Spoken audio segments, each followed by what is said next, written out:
Okay, ladies and gentlemen, today I would like to talk to you about how I would like to get you in groups and in pairs this year, because throughout the year we're going to be doing a lot of things with groups and pairs. So I want to make sure that we're comfortable doing that, and how I want to do that so everybody's comfortable, no one feels left out, etc. So that's kind of the process we're going to work through today. We're going to use it all year, consistently, and this is just the way we'll do it. So the first thing I'd like you to do is stand up. When you hear the music start, I would like you to move, and right now you can move any way you would like. When the music stops, I would like you to simply stop, show me your eyes so I know you're listening, and listen for your next set of directions.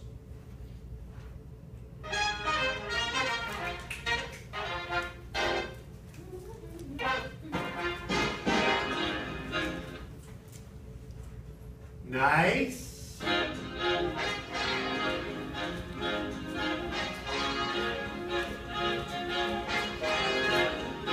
Now I'd like you to do the same, but I'd like you to cross paths with your neighbors once in a while. Every time you pass someone, give them a high five, please.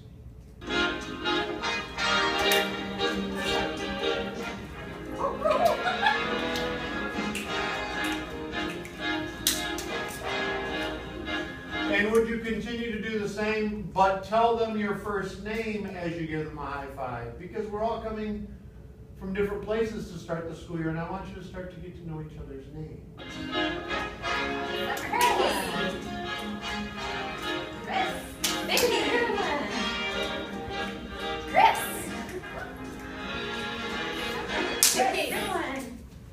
Perfect. This time when the music starts, I would like you to begin moving again, but this time I would like you to try to move some way that has you moving sideways. Most of you that time moved in the forward direction. Okay? This time I would like you to use some movement that gets you moving sideways, either to the left or to the right. When the music stops, I'm going to say toe to toe. I would like you to immediately put toes together, not both toes, but one foot each, with someone standing near you. Got it?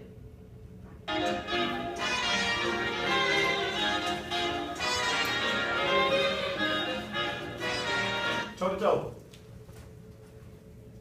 Perfect.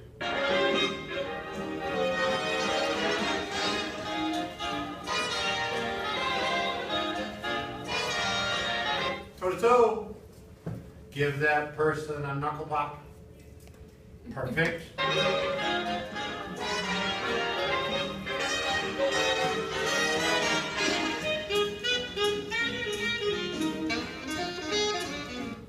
All right.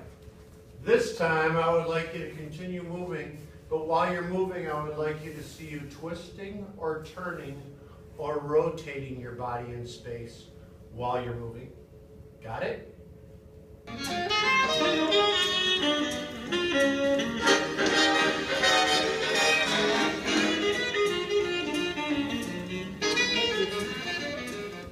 Toe to toe. Face your partner, put both your hands down low, put them together, give each other a starburst to go, boom! Start low, boom! Perfect. All right, now, gonna add on that.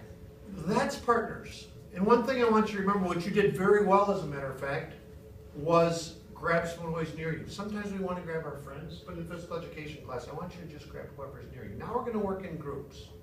So here's where the rules are going to change just a little bit.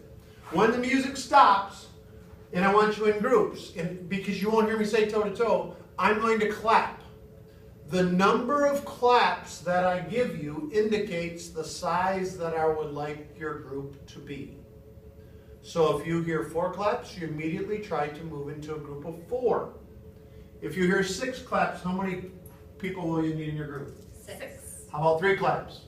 3. Good. So do this with me. Clap 3 times. How big should your groups be? 3. Do this with me. Clap 4 times. How large will your groups need to be? 4. Okay.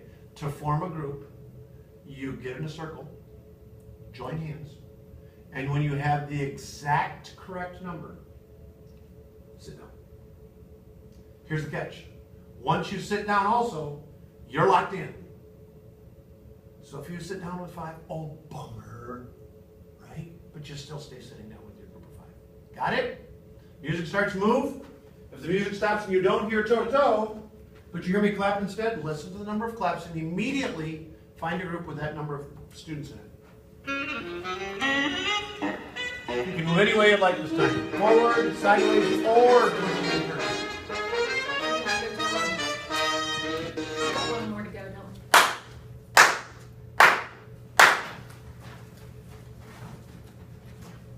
How are you doing? You finished? Perfect. When the music starts, back up and moving, please.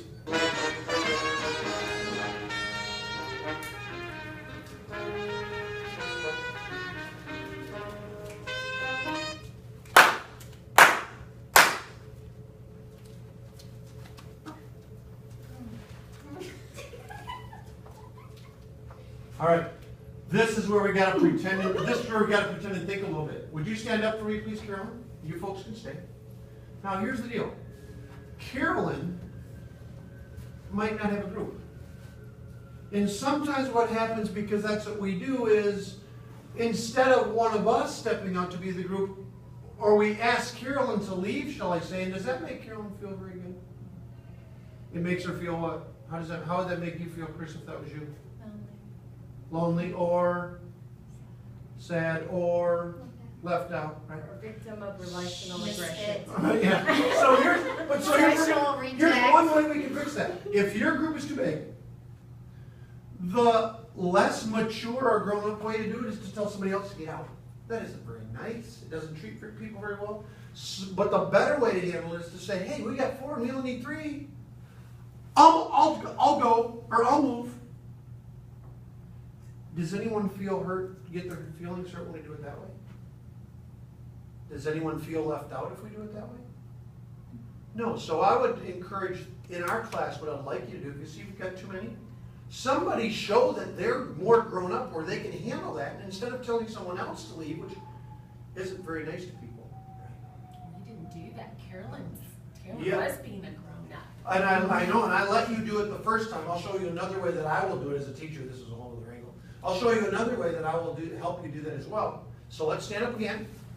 When you hear the music, please start moving. Let's add a little twist again, please. A little twist and turn. Rotation. Oh, the music stopped. Let's restart. And I'm going to restart my music for you. Sorry, that's my bad.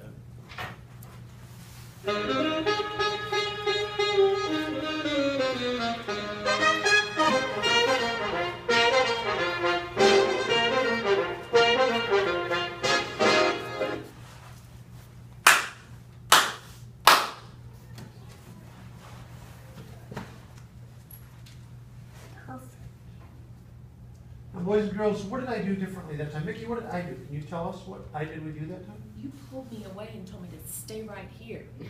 I did. I pulled you out and asked you to be my partner, right? Boys and girls, do you have any idea why, as a teacher, I might have done that with Vicki? So she wouldn't feel left out. So she had a group. So she had a group.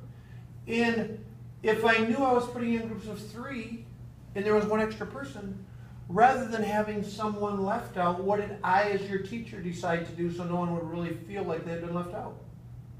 Take them as a partner. I took Vicki out to be my partner before I had you get into groups.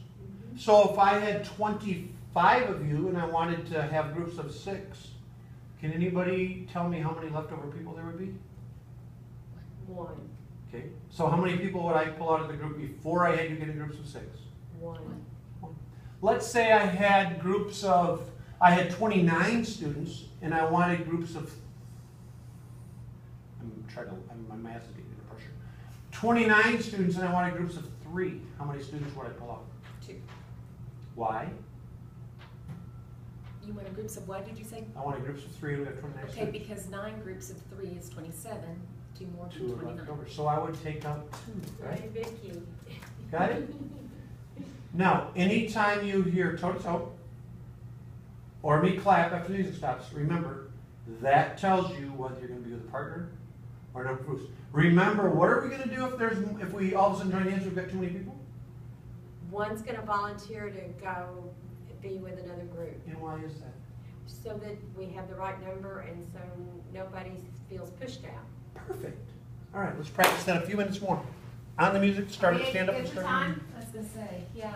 I Yeah, think they're waiting for all us. done. Oh, are they? Okay. Yeah. The one thing I was gonna just say, kind of in the process of debriefing, I find when I take that approach with kids with grouping,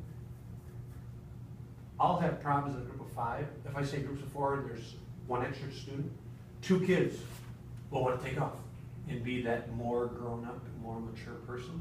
And I'll say, no, only one has to leave, right? But when I talk them through that whole process of be deliberate about how do we make people feel when we say that, et cetera, et cetera. In the last piece I was gonna do, which we didn't get time for, if I don't like the groups they form, like if I wanna do something in groups of 4, I don't like that group, I just go in. And the other thing I can do is if I got 7 groups of 4, but I want 4 groups of 7, now I'll say to the group, you have your group of 4 and you're sitting down, label yourselves A, B, C, D, and stand back up. Now I'll say all the A's reform into a group, all the B's reform into the group, all the C's and D's, and now I've got 4 groups of 7 instead of 7 groups of 4. And what age group is this for? I used it with first graders all the way to middle school kids. Probably kind